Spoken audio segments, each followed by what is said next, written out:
तो कौन सा ब्लाउज़ सीखना है आपको सबसे पहले? डार्ट वाला। ब्लाउज़ तो सारे डार्ट वाले होते हैं, क्योंकि बिना डार्ट के तो कोई ब्लाउज़ बन। देखो, जब भी हम कोई ब्लाउज़ की शुरुआत करते हैं ना, तो सबसे पहले बाकी किसी को बुला लो, अगर किसी को बाहर से सीखना है, चल छोड़ो, रहने दो, वो अपने आप आ जाएंगे। तो सबसे पहले जब हम कोई ब्लाउज़ सीखते हैं, तो ब्लाउज़ सीखने के लिए हमें सबसे पहले बेसिकली ये ज्ञान होना चाहिए कि ब्लाउज़ जो होते हैं वो कितने तरह के होते हैं। होने को तो बहुत तरह के होते हैं, लेकिन जो शुरुआत होती है वो होती है 4 डार्ट ब्लाउज़ से, जिसमें 4 डार्ट का ब्लाउज़ बनता है। मैं पता कौन सा ब्लाउज़ की बात कर रहा हूँ?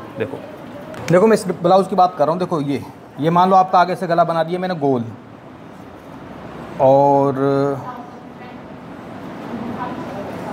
ये ब्लाउज़ है। इसमें क्या होता है 4 डार्ट ब्लाउज़ में, एक तो डार्ट यहाँ पे डलती है, एक इधर डलती है, एक इधर डलती है, और एक डार्ट जो होती है वो इधर डलती है।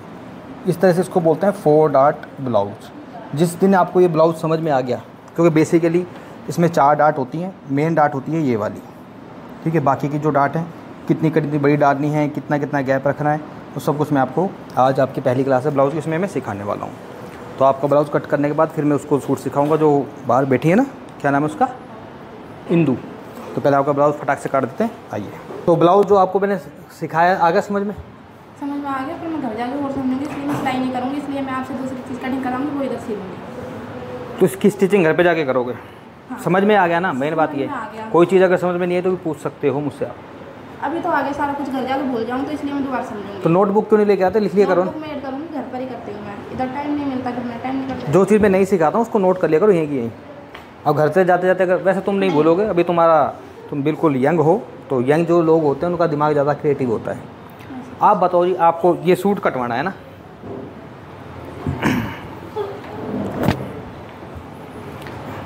बड़ा खतरनाक कपड़ा है, ऑर्गेन्जा है ये। इसको जब सिलते हैं ना, कटिंग में तो प्रॉब्लम आती है, क्योंकि कपड़ा बहुत सरकता है इधर उधर, स्टिचिंग में भी दिक्कत आती है, लेकिन कोई बात नहीं। अभी देखो इस कपड़े की जो विशेषता है वो क्या है। ये तो आगे का हिस्सा है पूरा, इस साइड से आपका बैक निकल जाएगा, और ये जो साइड में जो कपड़ा दे रखा है ना, ये दे रखा है स्लीव्स के लिए। बाजू कितनी रखवानी है आपको? चलो ठीक है। तो इसका मेजरमेंट क्या है? आपके नाप का बनाना है? पैंट तो मैंने सिल लिया। पैंट सिल भी लिया? हाँ। गला बताओ कितना डीप रखना पीछे का? कितना? 9। यानी कि डीप गला रखना है। तो डीप गले का फार्मूला पता है कि भूल गए? बताओ क्या फार्मूला है? तो डीप गले में हम शोल्डर और आर्म होल कितना रखते हैं? 5.5 और 6.5। दिमाग तो है आपके अंदर। चलो फिर इसकी मार्किंग करते हैं। दिमाग नहीं हो, वैसे 2 महीने हो गए। चलो अच्छी बात है। घर वाले निकाल देंगे। कटिंग करने के लिए सबसे पहले क्या करना होता है, हमें जो अस्तर होता है, अस्तर पे कटिंग करनी पड़ती है।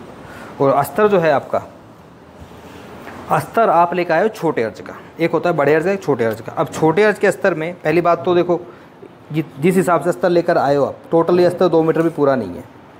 अगर लंबाई मान लो आप रखते हो 42, तो अस्तर तो बहुत छोटा रह गया, ऊँचा रह गया। आपकी कुर्ती दिखाना। अब जैसे कुर्ती है, अब इस कुर्ती में जो आपका पीछे आगे से चलो नहीं दिख रहा क्योंकि वो है, लेकिन एक पीछे घूमो थोड़ा सा। अब पीछे का अस्तर देखो कितने ऊपर जा रहा है, ये बेकार लगता है। अस्तर होना चाहिए बिल्कुल नीचे तक, टच तक। तो बताओ क्या करें? अस्तर दूसरा लेके आओ तभी बात बनेगी। तो इसका अस्तर जो है, बिल्कुल बिल्कुल बिल्कुल। आइए आप बताओ जी, आपको क्या समस्या है? मैंने बाजू लगाया, आप देख लीजिए। अभी मैंने कच्चा लगाया, पक्का नहीं किया, आप कंफर्म कर दीजिए। तो आपने जो सूट स्टिच किया है, इसका कंफर्मेशन ऐसे नहीं होगा। इसका कंफर्मेशन हमें ऐसे होगा, जब इसे आप पहनोगे, पहन के इसकी फिटिंग चेक कर देखो, तो पता लगेगा कि ये सही है कि नहीं। और ट्राई के लिए आपको मैं ये भी बता देता हूँ कि जैसे कल आपने ये सूट मुझसे कटवाया था, सीखा था, फर्स्ट डे था, तो ये जो कपड़ा होता है ना, कंपनी वाले जो इसको प्रिंट करते हैं, डिज़ाइन करते हैं, आड़े कपड़े में कर देते हैं। तो आड़े की वजह से क्या, कपड़ा भागता है एक साइड। तो हो सकता है कि पहनने के बाद ये भी जाए, क्योंकि मुझे लग रहा है इसके अंदर चांसेस हैं। हो सकता है ना भी हो, एक बार ट्राई करके देख लो उसको, फिर देखते हैं।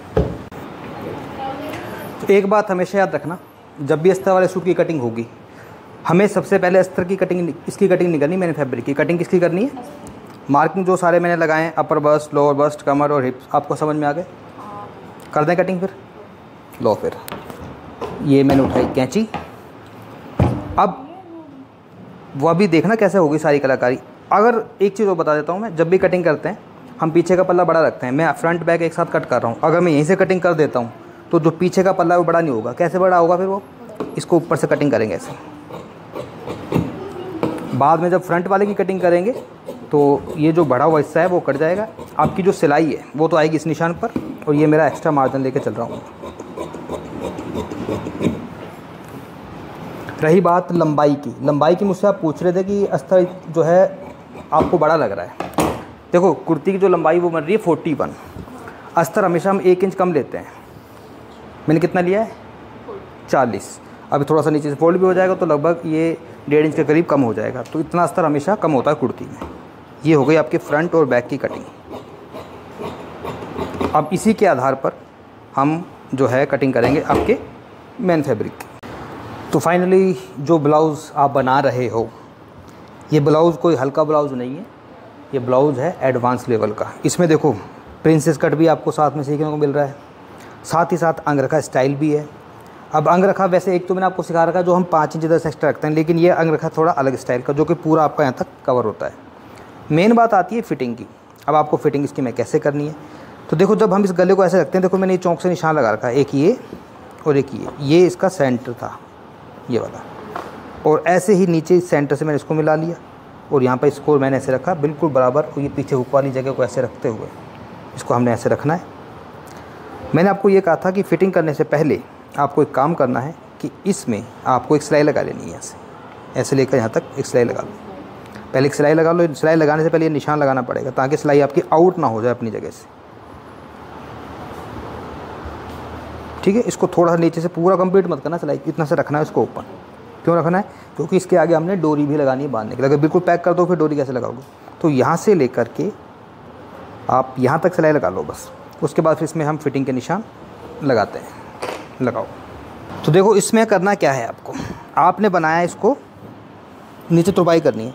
अब जब हमने इसकी कटिंग करी थी तो इसकी लंबाई पहले कम आ रही थी, तो अगर इसको इतना फोल्ड करते हो तो लंबाई और कम हो जाएगी। इससे बेहतर है अगर आपके पास कपड़ा एक्स्ट्रा है तो नीचे फोल्ड करने के लिए जोड़ लगा लो, अगर तुरपाई वाला ही बनाना है। नहीं तो फिर इसको सिलाई वाला कर लो। सिलाई वाले में क्या कम मार्जिन फोल्ड होता है ऐसे, तो उसकी लंबाई सही आ जाएगी। तो उसको ऐसे कर लो आप। कोमल जी आपका क्या चल रहा है बताओ, किसका सूट है ये? अच्छा वो जो आपने फिटिंग करवाया था कि नया कट करा है? गला इसका ये मुझे लगता है कि रेडीमेड है ना, आगे से बना बनाया है। रेडीमेड। चलो ठीक है, अच्छी बात है, बढ़िया है, गुड जॉब।